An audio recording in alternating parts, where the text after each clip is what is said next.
प्यारे बच्चों, rules of debit and credit के चैप्टर में आगे अब हम पढ़ेंगे types of approach for recording debit and credit. Debit और क्रेडिट को रिकॉर्ड करने के लिए दो अप्रोचेज़ हैं, एक ट्रेडिशनल अप्रोच है और एक मॉडर्न अप्रोच है। ट्रेडिशनल अप्रोच में हम अकाउंट्स को दो पार्ट्स में डिवाइड करते हैं, पर्सनल अकाउंट्स और इम्पर्सनल अकाउंट्स। पर्सनल अकाउंट्स तीन टाइप्स के हैं, natural personal account, artificial personal account और representative personal account. Natural personal account जो नेचर ने बनाए हैं, यानी कि गॉड का क्रिएशन है, जैसे राम, श्याम, इनके अकाउंट होंगे तो ये नेचुरल पर्सनल अकाउंट में होंगे, यानी कि किसी भी व्यक्ति का, किसी भी इंसान का जो अकाउंट होगा उसके नाम से वो नेचुरल अकाउंट के अंदर आता है। उसके बाद है आर्टिफिशियल अकाउंट, ये किसी कंपनी का अकाउंट होता है, इसे आर्टिफिशियल पर्सनल अकाउंट कहते हैं, क्योंकि ये पर्सनल किसी कंपनी का पर्सनल अकाउंट होगा, जैसे ABC लिमिटेड का अकाउंट, XYZ लिमिटेड का अकाउंट एट्सेट्रा। तीसरा है रिप्रेजेंटेटिव पर्सनल अकाउंट।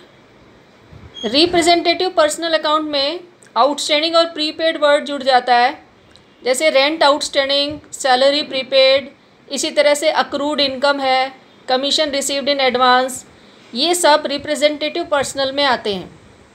तो ये पर्सनल अकाउंट तीन टाइप्स का हो गया, नेचुरल, आर्टिफिशियल और रिप्रेजेंटेटिव। इसके बाद हम इम्पर्सनल अकाउंट की बात करते हैं। इम्पर्सनल अकाउंट दो तरह का है, रियल अकाउंट। रियल अकाउंट का मतलब सारी एसेट्स के अकाउंट इसके अंदर आ जाते हैं।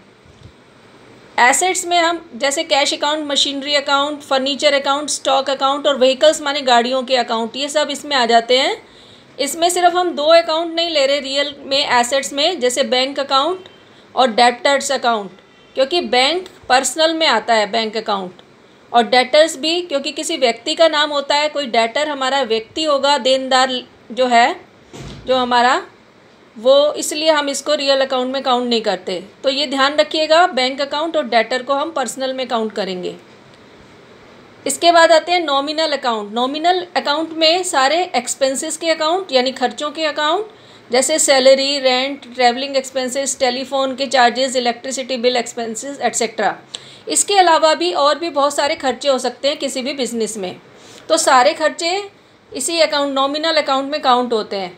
इसके अलावा कोई भी लॉसेस के अकाउंट हैं, जैसे बैड डेट माने पैसा डूब जाना, उसका अकाउंट, डेप्रिसिएशन, ये सभी इसी में काउंट होते हैं नॉमिनल अकाउंट में।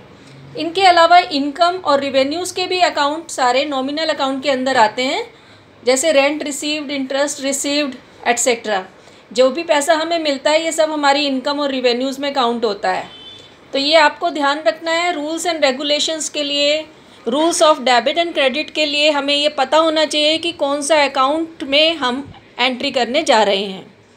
इसके अलावा ट्रेडिशनल अप्रोच के अलावा मॉडर्न अप्रोच होती है rules of debit and credit के लिए। मॉडर्न अप्रोच बहुत ही सिंपल तरीके से हमने यहाँ लिखा है। मॉडर्न अप्रोच में जितने भी अकाउंट के टाइप्स हैं उसको एक वर्ड में लिख दिया है यहाँ मैंने, क्लियर। क्लियर में C for capital account, L for liabilities account, E for expenses account, A for assets account और R फॉर रिवेन्यू अकाउंट।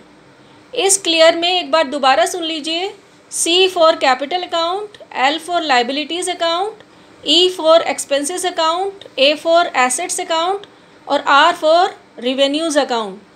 इनमें से कैपिटल, लाइबिलिटीज़ और रिवेन्यू ये तीन क्रेडिट होते हैं, और एक्सपेंसेस और एसेट्स के अकाउंट डेबिट होते हैं, ये याद रखना है आपको, ठीक है। बाकी मैं अभी आपको रूल्स लिखवाऊंगी, golden rules of debit and credit, traditional approach के जो हैं और मॉडर्न अप्रोच के भी। Thank you. इससे आगे अब अभी हम पढ़ेंगे रूल्स।